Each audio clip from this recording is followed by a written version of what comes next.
ਅਗਲੀ ਖਬਰ ਵੱਲ ਚਲੀਏ। ਅਮਰੀਕਾ ਦੇ ਵਿੱਚ ਅੱਜ ਵਾਸ਼ਿੰਗਟਨ ਪੋਸਟ ਨੇ ਰਿਪੋਰਟ ਛਾਪੀ ਆ ਵੀ ਜਿਹੜੇ ਯੰਗ ਬੱਚੇ ਆ ਤੇ ਜਿਹੜੇ ਓਲਡ ਮੈਨ ਹੈਗੇ ਆ, ਉਹ ਲੇਬਰ ਫੋਰਸ ਨੂੰ ਬੜੇ ਰੈਕੋਰਡ ਨੰਬਰ ਦੇ ਉੱਤੇ ਛੱਡ ਰਹੇ ਹੈਗੇ ਆ। ਕਹਿੰਦੇ ਵੀ 1948 ਤੋਂ ਬਾਅਦ ਜਿਹੜਾ ਲੇਬਰ ਡਿਪਾਰਟਮੈਂਟ ਦਾ ਡਾਟਾ ਆਇਆ ਵੀ ਇਹ ਦੋਨੋਂ ਕੈਟਾਗਰੀ ਵਾਲੇ ਲੋਕ ਜੋ ਆ ਉਹ ਆਪਣੀਆਂ ਜੌਬਸ ਛੱਡ ਰਹੇ ਆ ਜਾਂ ਜੌਬਸ ਲੱਭ ਹੀ ਨਹੀਂ ਰਹੇ ਹੈਗੇ। ਇਹ ਕਹਿੰਦੇ ਵੀ ਪਹਿਲਾਂ ਕਰੋਨਾ ਦੇ ਦੌਰਾਨ ਥੋੜਾ ਜਿਹਾ ਹੋਇਆ ਸੀ। ਉਸ ਤੋਂ ਬਾਅਦ ਹੁਣ ਜੋ ਨੰਬਰ ਆ ਇਹ ਦੇਖਣ ਚ ਆਏ ਆ। ਕਹਿੰਦੇ ਖਾਸ ਕਰਕੇ ਜਿਹੜੇ 16 ਇਅਰਸ ਦੇ ਓਲਡਰ ਹੈਗੇ ਆ ਤੇ ਜਾਂ ਉਹ 67% ਦੇ ਕਰੀਬ ਜਿਹੜੇ ਵਰਕ ਕਰ ਰਹੇ ਹੈਗੇ ਜਾਂ ਜੌਬ ਲੋਕ ਕਰ ਰਹੇ ਆ, ਜਿਹੜਾ ਕਿ ਇੱਕ ਦਹਾਕੇ ਪਹਿਲਾਂ 73.5% ਸੀ, ਜਿਹੜੇ 16 ਸਾਲ ਤੋਂ ਉੱਪਰ ਦੇ ਉਮਰ ਵਾਲੇ ਹੈਗੇ ਆ। ਬਹੁਤ ਸਾਰੇ ਲੋਕ ਆਪਣੀਆਂ ਜੌਬਸ ਛੱਡ ਵੀ ਰਹੇ ਆ। ਕਹਿੰਦੇ ਵੀ ਅਸੀਂ ਨਿਆਣੇ ਪਾਲ ਰਹੇ ਹੈਗੇ ਆ।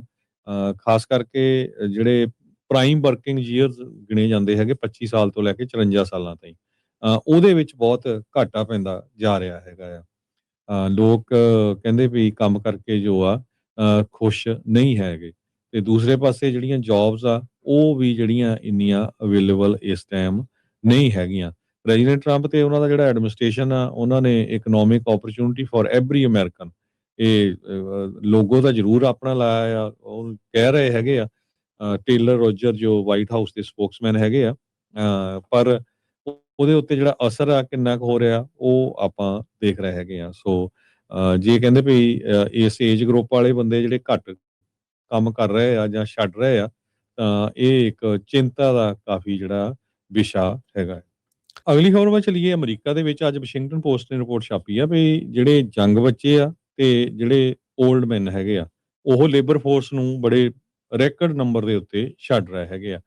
ਕਹਿੰਦੇ ਵੀ 1948 ਤੋਂ ਬਾਅਦ ਜਿਹੜਾ ਲੇਬਰ ਡਿਪਾਰਟਮੈਂਟ ਦਾ ਡਾਟਾ ਆਇਆ ਵੀ ਇਹ ਦੋਨੋਂ ਕੈਟਾਗਰੀ ਵਾਲੇ ਲੋਕ ਜੋ ਆ ਉਹ ਆਪਣੀਆਂ ਜੌਬਸ ਛੱਡ ਰਹੇ ਆ ਜਾਂ ਜੌਬਸ ਲੱਭ ਹੀ ਨਹੀਂ ਰਹੇ ਹੈਗੇ।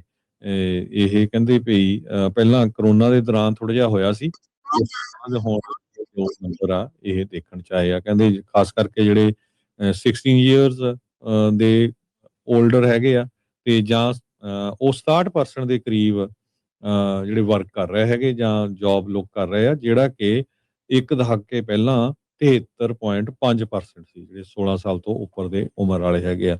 ਬਹੁਤ ਸਾਰੇ ਲੋਕ ਆਪਣੀਆਂ ਜੌਬਸ ਛੱਡ ਵੀ ਰਹੇ ਆ। ਕਹਿੰਦੇ ਵੀ ਅਸੀਂ ਨਿਆਣੇ ਪਾਲ ਰਹੇ ਹੈਗੇ ਆ। ਖਾਸ ਕਰਕੇ ਜਿਹੜੇ ਪ੍ਰਾਈਮ ਵਰਕਿੰਗ ਈਅਰਸ ਗਿਣੇ ਜਾਂਦੇ ਹੈਗੇ 25 ਸਾਲ ਤੋਂ ਲੈ ਕੇ 54 ਸਾਲਾਂ ਤਾਈਂ, ਉਹਦੇ ਵਿੱਚ ਬਹੁਤ ਘਾਟਾ ਪੈਂਦਾ ਜਾ ਰਿਹਾ ਹੈਗਾ ਆ। ਲੋਕ ਕਹਿੰਦੇ ਵੀ ਕੰਮ ਕਰਕੇ ਜੋ ਆ ਖੁਸ਼ ਨਹੀਂ ਹੈਗੇ ਤੇ ਦੂਸਰੇ ਪਾਸੇ ਜਿਹੜੀਆਂ ਜੌਬਸ ਆ ਉਹ ਵੀ ਜਿਹੜੀਆਂ ਇੰਨੀਆਂ ਅਵੇਲੇਬਲ ਇਸ ਟਾਈਮ ਨਹੀਂ ਹੈਗੀਆਂ।